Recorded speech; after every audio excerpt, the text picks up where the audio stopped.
한 중년 부부가 저녁을 먹고 산책을 나갔답니다. 산책로를 따라 쭉 가다가 보니까 가파른 언덕길을 만나게 되었어요. 아내가 힘이 든데 언덕을 올라가려니까 겁이 나서 콧소리를 좀 섞어서 여보, 나 좀 업어줘 하고 남편에게 얘기를 했답니다.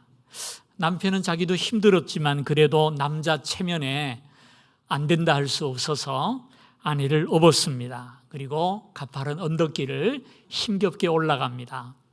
아내가 가만 생각하니까 미안해요. 그래서 남편 귀에다 대고 여보 무겁지 그랬어요.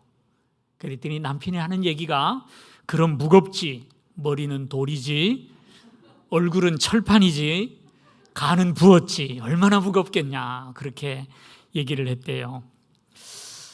슬며시 내려와가지고 같이 걷다가 한참 가는데 이번에는 남편이 아내에게 이제는 당신이 나 좀 업어줘봐 그렇게 얘기를 했대요.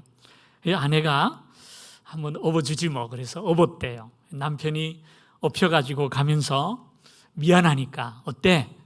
생각보다는 가볍지 그랬어요. 그랬더니 아내가 미소를 띄우면서 그럼 가볍지, 머리는 비었지, 허파에는 바람만 들었지, 양심은 없지, 싸가지도 없지, 너무너무 가벼워 그랬다는 거예요. 웃자고 하는 얘기인데 별로 안 웃은가 봐요. 왜 시시한 얘기를 제가 하냐 하면 지난 주일 제가 설교를 마치고 한 주간 동안 후회를 많이 했어요. 무슨 후회를 했냐 하면 지난 주간에 뉴스를 보다가 보니까 이 코로나와 긴 장마가 이어지면서 사람들이 스트레스를 많이 받아가지고요 우울증 환자가 굉장히 많이 늘었다고 합니다. 보건복지부에서 발표한 내용을 보니까 2월, 3월, 4월, 5월, 6월, 7월, 8월까지 이 불안, 우울, 그 다음에 무력감 등을 호소하면서 국제 트라우마 센터를 찾아오거나 전화를 통해서 심리 상담을 받은 사람의 수가 38만 5,945건이라 그래요. 평소에 비하면 배 이상 늘어난 숫자라고 합니다. 왜 이렇게 우울증 환자가 많이 늘었느냐? 코로나 사태의 최장기, 제일 길었다 그러잖아요. 장마가 겹치면서 외부 활동을 못하다 보니까 일조량이 부족하답니다. 사람이 햇빛을 봐야 기분이 좋아지는데 여러분 과실수도 햇빛을 많이 봐야 달잖아요. 사람도 햇빛을 많이 봐야 건강하다 그래요. 근데 햇빛을 못 보고 집에서 TV 켜봐야 그냥 골치 아픈 뉴스만 나오고 속이 답답하니까 스트레스를 많이 받아가지고 짜증나는 일이 많고 우울증 환자가 많이 늘었다 이런 뉴스를 보게 됐거든요. 어찌나 미안하든지 이렇게 짜증나고 우울하게 살아가는 분들을 모아놓고 거듭났냐고 막 호통을 쳤으니 얼마나 답답했겠나 생각하니까 참 미안했어요. 물론 중요한 말씀이지만 아무리 중요해도 때와 장소가 있어야 되는데 때를 잘못 골랐다 생각이 들어서 대단히 죄송하게 생각을 합니다. 그래서 오늘은 좀 기쁨에 대한 말씀을 드리려고 합니다. 지루한 장마도 이제 끝나고 햇살이 오늘 조금 비쳤는데요. 좀 우울함을 다 떨쳐버리고 기쁨을 안고 돌아가는 하루가 되기를 주님의 이름으로 축원을 드립니다. 오늘 말씀을 보니까 사도 바울이 주 안에서 항상 기뻐하라. 내가 다시 말하노니 기뻐하라. 이런 말씀을 하셨어요. 항상 기뻐하라. 다시 말하노니 기뻐하라. 언뜻 들으면 스트레스를 더 받는 말씀 같아요. 아니, 기뻐할 일이 있어야 기뻐하지. 답답하고 속상해 죽겠는데 기뻐하라 그런다고 기쁨이 됩니까? 안 되잖아요.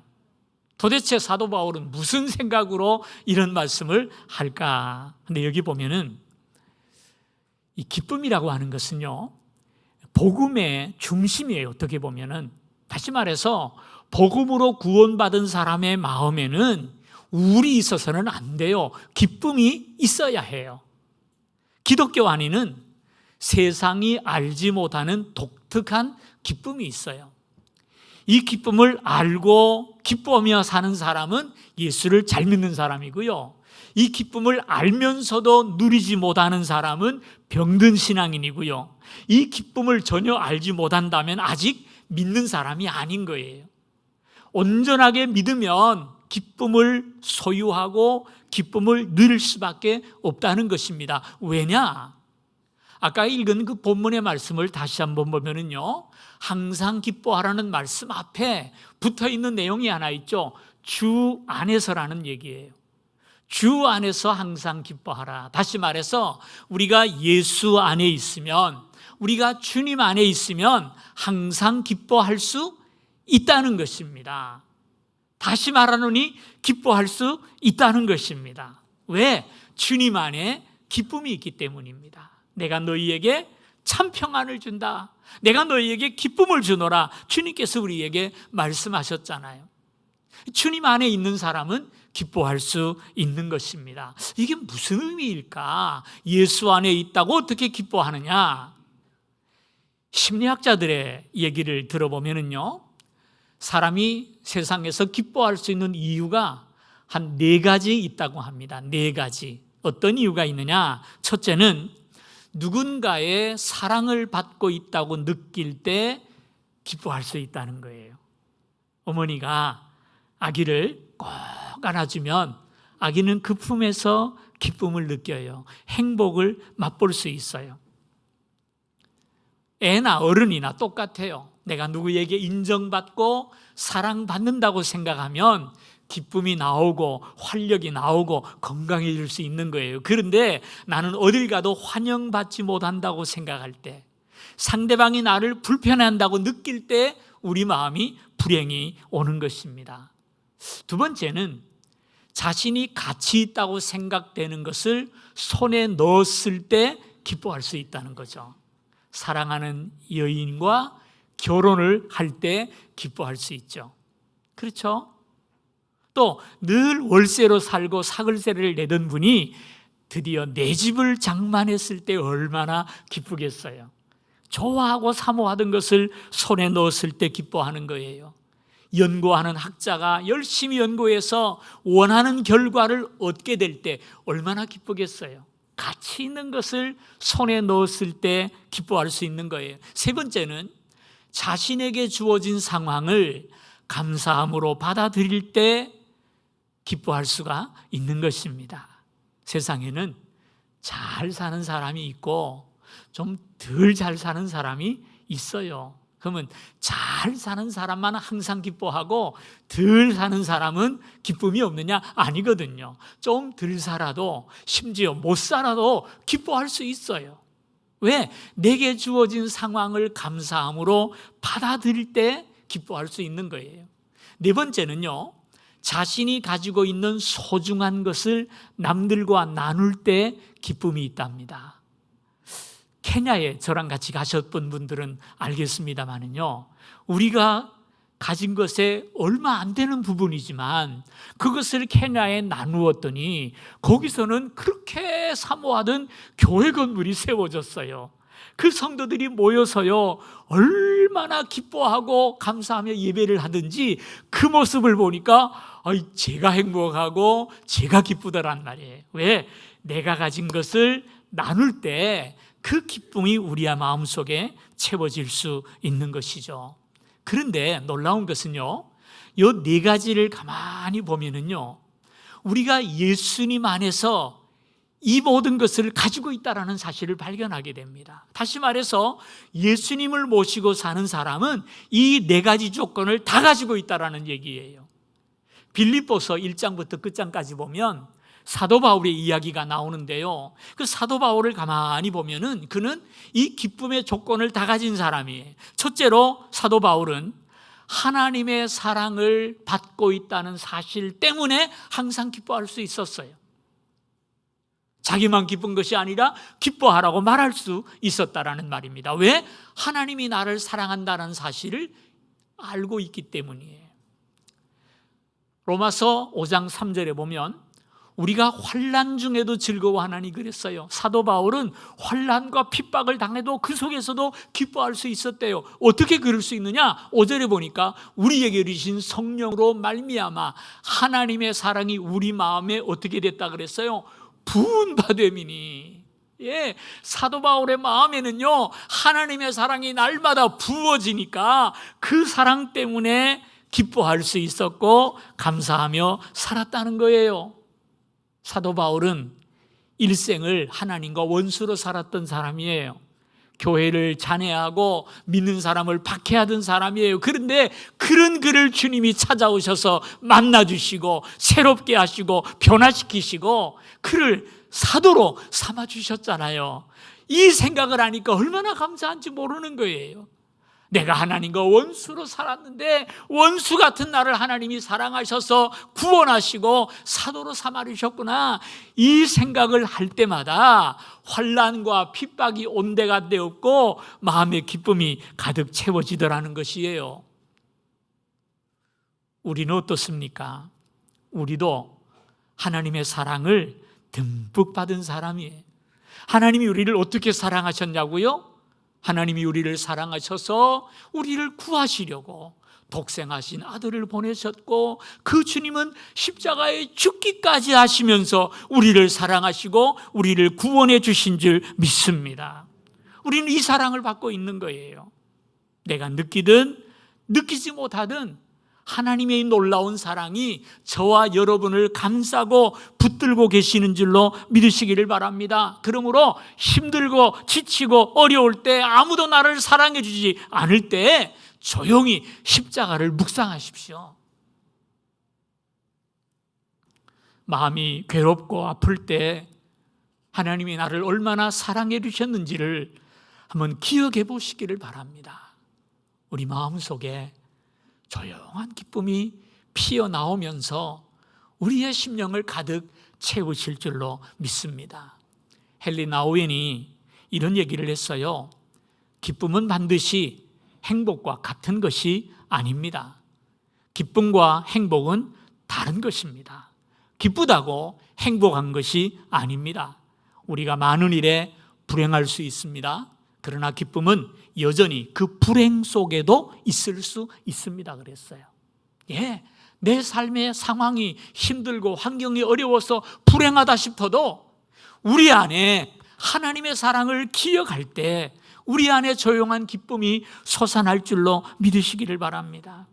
오늘 우리 성령님께서 저와 여러분의 심령 속에 이런 기쁨을 함께 넣어주시기를 주님의 이름으로 축원을 드립니다. 두 번째로 사도 바울은 예수 그리스도를 소유했기 때문에 항상 기뻐할 수 있었다고 말을 합니다. 빌립보서 3장 1절에 보면 끝으로 나의 형제들아 주 안에서 기뻐하라 라고 그랬어요. 왜 기뻐할 수 있느냐? 7, 8절의 이유가 나오는데요. 무엇이든지 내게 유익하던 것을 내가 그리스도를 위하여 다 해로 여길 뿐더러 또한 모든 것을 해로 여김은 내 주 그리스도 예수를 아는 지식이 가장 고상하기 때문이라.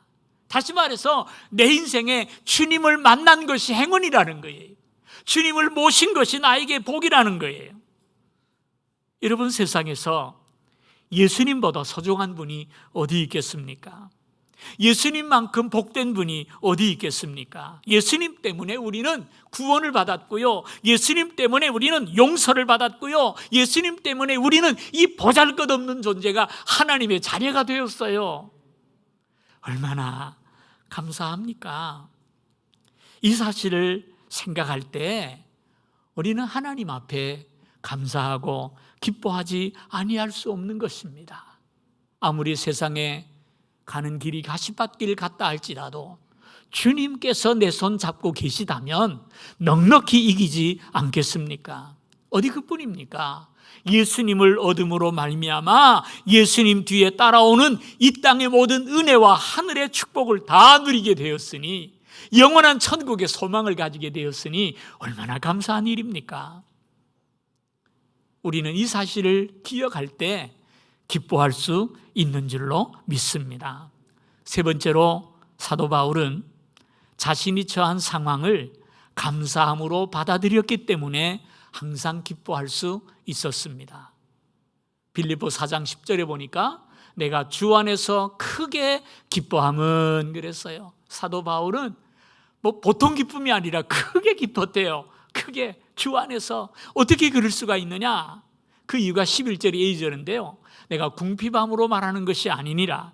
어떠한 형편에든지 나는 자족하기를 배웠노니 나는 비천에 처할 줄도 알고 풍부에 처할 줄도 알아. 모든 일곧 배부름과 배고픔과 풍부와 궁핍에도 처할 줄 아는 일체의 비결을 배웠노라. 이 무슨 말입니까? 사도 바울은 성령 안에서 내가 당하는 모든 환경과 일들을 하나님의 인도로 받아들였기 때문에 감사할 수 있었고 기뻐할 수 있었다는 것입니다. 어떤 상황에서도 그는 만족했어요. 자족할 수가 있었다는 것입니다. 사실 사도 바울의 생애를 보면요, 기뻐할 만한 게 별로 없는 생애예요. 예? 사도 바울은 복음을 위해서 결혼을 안 했어요. 아내도 없고 자식들이 없어요. 좀 힘들고 낙심이 되다가도 사랑하는 아내가 한마디 격려의 말을 할 때 얼마나 힘이 납니까? 지치고 힘들다가도 아이들이 재롱 부리고 노래 부를 때 얼마나 기쁨과 힘이 솟아납니까? 그런데 바울은 불행하게도 그 맛도 못 봤단 말이에요. 곁에서 힘을 주는 혈육이 아무도 없었어요. 그렇다고 건강했습니까? 아니죠. 육체에 가시가 있었다 그랬잖아요. 늘 그를 힘들게 하고 낙담시키는 질병이 그 안에 있었어요. 그러면 그가 성공한 사람이냐? 아니요. 역사적인 안목으로 보면 위대한 분일지 몰라도 그 당시 그 시간을 끌어놓고 본다면 세상에 그렇게 불행한 사람이 어디 있겠어요? 가는 데마다 천대받고 핍박받고 감옥에 갇혀서 목이 잘려 순교했으니 성공적인 삶이라고 말할 수 없죠. 그뿐이 아니죠. 지금 사도 바울이 빌립보서를 어디 썼습니까? 로마의 지하 감방에서 쓰고 있어요. 아니, 감옥에 갇혀 있는 사람이 뭐가 좋아서 감옥 밖에 자유로운 사람들을 향해서 기뻐하세요, 기뻐하세요. 어떻게 그렇게 말을 할 수가 있을까요? 사도 바울의 믿음 때문이에요. 내가 지금 감옥에 있지만 이것도 하나님의 인도라고 하는 믿음이에요. 여러분은 지금 어떤 형편에 있습니까? 만족할 수도 있고 불평할 수도 있는 환경일 줄로 믿습니다. 그러나 내가 어떤 형편에 놓이든지 간에 하나님이 나의 이 상황을, 나를 이 상황으로 인도해 주셨다라는 사실을 믿는다면 바울처럼 기뻐할 수 있어요. 시편에 나오는 말씀처럼 내가 지금 사망의 골짜기를 지나갈지라도 여기가 목적이 아니라 이 골짜기를 지나갈 때 푸른 초장 맑은 물이 있다는 사실을 믿을 때 기쁨으로 따라갈 수 있지 않겠습니까? 하나님이 나를 위해서 필요하기 때문에 지급의 역경을 주시는 줄로 믿으시기를 바랍니다. 우리 하나님은 모든 일을 합력해서 선을 만드시는 분이세요. 그러므로 지금의 상황도 분명히 하나님은 선으로 바꾸어 주실 줄 믿습니다. 코로나 때문에 우리가 불쾌하고 어렵고 요즘은 누구한테 말 붙이기가 겁난대요. 말만 붙이면 그냥 바로 올라온대요. 이런 상황을 살고 있고 이 코로나 때문에 한국 교회가 얼마나 지금 어려움을 겪고 있습니까? 그러나 우리 믿으십시다. 이것이 결과가 아니라 과정이라는 사실이에요. 과정인 까닭에 선하신 하나님께서 선한 길로 인도해 주실 줄 믿습니다. 내가 막상 어려움을 당하고 힘든 일을 당할 때는요, 나만 당하는 것 같고 내가 제일 힘든 것 같은데 안 그렇더라고요. 어느 고등학교 체육실에서 있었던 일이랍니다. 체육실에 운동기구들이 잔뜩 늘어서 있고 학생들이 다 방과하고 집으로 돌아간 이후에 그 체육실 안에 운동기구들이 잔뜩 쌓아놓고 정막이 흐르고 있었어요. 그런데 한쪽에서 훌쩍훌쩍 소리가 나요. 이게 뭔가 하고 봤더니 배구공이요, 훌쩍훌쩍으로. 야, 너 왜 우냐 그랬더니 나는 너무 불행하다는 거예요. 왜 불행하냐 그랬더니 허구한 날 나는 싸대기만 얻어맞고 살고 있다고. 이놈도 때리고 저놈도 때리고 양쪽에서 때려가지고 정신을 못 차려. 나 왜 이런 존재로 태어났냐는 거예요. 그랬더니 옆에 있던 축구공이 야, 웃기지 마라. 그까지 싸대기는 아무것도 아니다. 나는 발로 찬다. 이리 채이고 저리 채이고 정신을 못 차린다. 그랬어요. 그랬더니 뭘 그걸 가지고 그래. 사람들이 밥주걱 같은 거 가지고 맨날 나를 그냥 돌리고 깎고 때리고 띄우는데 나 못 살겠다. 보니까 탁구공이 그러고 있더래요. 탁구공이. 그랬더니 옆에 있던 야구공이 그랬대요. 야, 그까지 뭐 밥주걱 가지고 그러냐. 나는 야구 방망이로 맨날 두드려 맞는다. 야구 방망이로 맞는다. 그랬더니 옆에서 야 다 조용해라. 니들 쇠망치에 맞아봤냐? 그러더래요. 뭔가 하고 봤더니 골프공이 맨날 딱딱한 쇠막대기로 맞잖아요. 그래가지고는 나보다 불행한 사람이 있으면 나와보라 그러더래요. 사람이 아니고 공이구나. 예, 우리가 당하는 것을 보면 내가 제일 힘든 것 같지만요, 하나님께서 감당할 만하니까 주시는 거예요. 말랑말랑하니까 싸대기 때리는 거고요, 딱딱하니까 쇠망치로 때리는 것 아니겠습니까?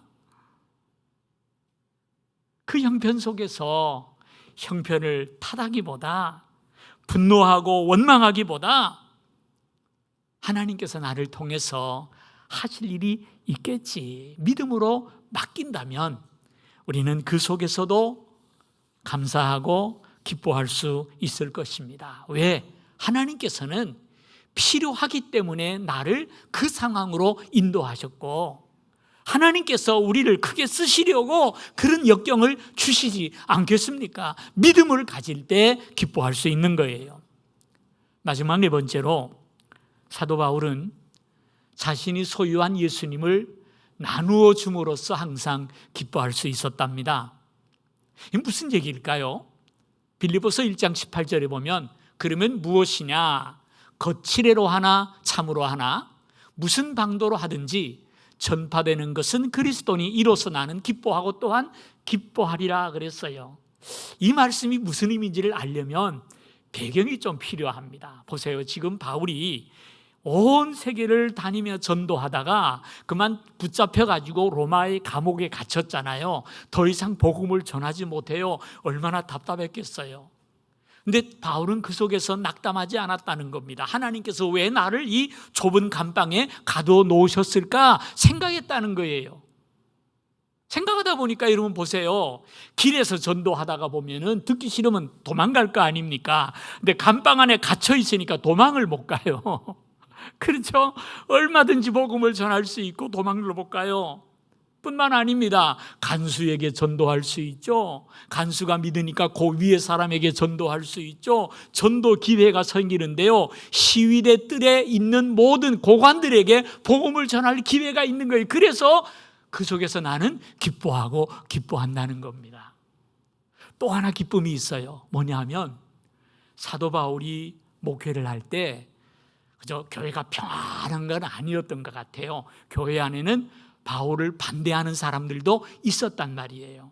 그런데 사도 바울이 감옥에 턱 갇혀버리니까 이 바울을 반대하던 사람이 그동안 바울 때문에 길을 못 펴고 있었는데, 바울이 갇혀버리니까, 없어지니까 요 틈이다 생각한 거예요. 그래서 요 틈에 우리가 열심히 전도해가지고 우리 편을 좀 늘리자. 믿어도 별나게 믿는 사람들이 있어요. 우리 편 늘려가지고 이 교회를 우리가 주도하자, 이런 사람들이 생겨가지고 열심히 전도합니다. 그런가 하면 반면에, 아이고 사도 바울이 옥에 갇혀서 전도 못하니까 우리라도 해야 되겠다, 그래서 또 열심히 나가 전도하는 사람이 있어요. 그래서 바울이 거칠애로 하나 참으로 하나 전파되는 것은 누구니? 그리스도니 내가 기뻐한다. 참 위대한 신앙이죠. 나를 반대하느라고 전도해도, 나를 좋아해서 전도해도 어쨌든 간에 전도되는 것은 그리스도니까 얼마나 감사하냐. 그래서 사도 바울은 기뻐하고 또 기뻐한다고 노래하고 있는 것입니다. 참 대단하죠. 우리가 이 세상에 믿음으로 살아가는 가운데 여러 기쁨을 많이 맛보지만 제일 큰 기쁨이 뭔지 아십니까? 한 생명을 내가 전도하고 그분의 믿음이 자라나는 것을 보는 것보다 더 큰 기쁨은 없어요. 한 사람을 내가 전도했는데 열심히 나오더니 기도하다가 예배드리다가 눈물을 뚝뚝 흘려요. 와, 얼마나 기쁜지 몰라요. 그걸 볼 때. 그러더니 세례받고 성가대 서가지고 주일마다 열심히 찬양하는 그 모습을 바라보는 기쁨을 여러분 아십니까? 그러면 이걸 모르면 아직 기쁨이 뭔지 모르는 사람이에요. 이 코로나 때문에 2월 이후로 등록하는 사람이 한 사람도 없어요, 우리 교회. 참 걱정이 되고 문제가 되는데, 여러분 이럴 때 한번 전도 한번 멋있게 한번 해보십시오. 해서 그분이 자라나는 것을 보는 것이야말로 최고의 기쁨이에요. 오늘 4가지 기쁨을 말씀을 드렸죠. 첫째는 하나님께 사랑받는 기쁨, 두 번째는 예수님을 모시고 사는 기쁨, 세 번째는 내게 준 상황을 하나님이 누리신 환경으로 알고 기뻐하는 마음, 네 번째는 내가 소유한 예수님을 나누어 줄 때 누리는 기쁨. 4가지를 배웠는데요.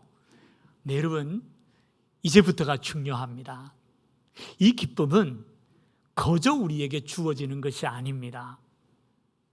예수님을 모셨다고 해서 저절로 자동적으로 기쁨이 솟아나오는 것이 아니라는 거예요. 언제 나오느냐? 오늘 본문을 보니까 항상 기뻐하라 그랬죠. 이건 무슨 말이냐면 명령형입니다. 명령형. 명령형이라는 말은 가만히 있으면 저절로 되는 것이 아니라 내가 적극적으로 순종할 때 이루어질 수 있다는 얘기예요. 다시 말해서 우리가 이 땅을 사는 동안에 살아가다 보면 기쁜 일도 생기고 슬픈 일도 생겨요. 좋은 일이 있다면 굳은 일도 있어요. 그럴 때 우리가 무엇을 바라보고 무엇을 선택하느냐가 중요한 거예요. 좋은 면, 기쁜 일을 보면서 살면 기뻐할 수 있어요. 그것을 선택하면 기뻐하는 삶을 살 수 있다니까요. 그러나 똑같은 상황 속에서 불평거리, 원망거리만 자꾸 보다 보면은 내 마음이 우울해지고 내 안의 기쁨이 사라지고 원망이 나올 수밖에 없는 거예요. 그러므로 우리는 이 둘 중에 무엇을 선택하며 살까 결정해야 돼요. 기뻐하기로 결단하고 기뻐하기로 선택하셔야 돼요. 그러면 우리는 기쁨으로 살아갈 수가 있는 거예요. 이 세상에서 역사상 가장 행복했던 2 여인이 있답니다. 혹시 아세요? 이 세상에서 제일 행복하게 살았던 2 여자가 있는데, 하나는 에덴 동산의 하와고요, 다른 하나는 예수님의 어머니 마리아래요. 왜 2 사람이 제일 행복하냐? 이 하와는요, 남편은 있는데 시어머니가 없었대요. 그리고 이 마리아는 아들은 있는데 며느리가 없었다네요. 그래서 스트레스를 안 받아가지고 행복하대요. 참 불행한 이야기죠. 그리고 이게 옛날 얘기예요. 요새는 안 그렇더라고요. 젊은 사람들은 시어머니가 계시는 게 좋대요. 왜? 애 갖다 맡길 수 있고 맨날 김치에다 주시고 얼마나 감사해요. 그러니까 선택할 수 있다니까요. 선택할 수가 있어요. 여러분 무엇을 선택하며 살기를 원하십니까? 나는 하나님의 사랑을 받고 있는 존재야. 하나님이 내 손 잡고 인도하셔. 나는 항상 기뻐할 거야 하고 기쁨을 선택하면 그 기쁨이 여러분의 것이 될 줄로 믿습니다. 선택하지 않는데 자동적으로 부어지는 법은 없는 겁니다. 주님이 명령하셨으니 예, 알겠습니다. 항상 기뻐하겠습니다. 기쁜 일만 보면서 살겠습니다 하면 하늘의 기쁨을 우리에게 부어 주실 줄 믿습니다. 사랑하는 성도님들, 우리는 세상이 알지 못하는 기쁨의 조건을 가지고 있어요. 놀라운 조건을 가지고 있어요. 그렇기 때문에 이 세상이 다 무너진다 할지라도, 내가 소중히 여기는 것들이 다 빼앗긴다 할지라도 영원히 빼앗을 수 없는 주님이 내게 있다면 우리는 언제든지 기뻐할 수 있는 조건을 가진 자인 줄로 믿으시기를 바랍니다. 주 안에서 이 조건을 믿음으로 받아들이시면서 항상 기쁨을 선택하는 여러분 되시기를 바랍니다. 하나님은 우리가 양지에서 살기를 원하지 음지에서 살기를 원하지 않으세요. 근데 어떤 사람은 양지를 좋아하는 사람이 있는데요, 어떤 사람은 자꾸 음지를 찾아가는 사람이 있어요. 스스로를 불행으로 막 몰고 가는 사람이 있어요. 여러분 그러지 마세요. 주님 주신 이 영원한 기쁨의 근원 예수를 모셨으니 주님 손잡고 믿음으로 선택하셔서 항상 기뻐하며 아름다운 은혜를 누리며 살아가는 저와 여러분이 될 수 있기를 주님의 이름으로 축원합니다.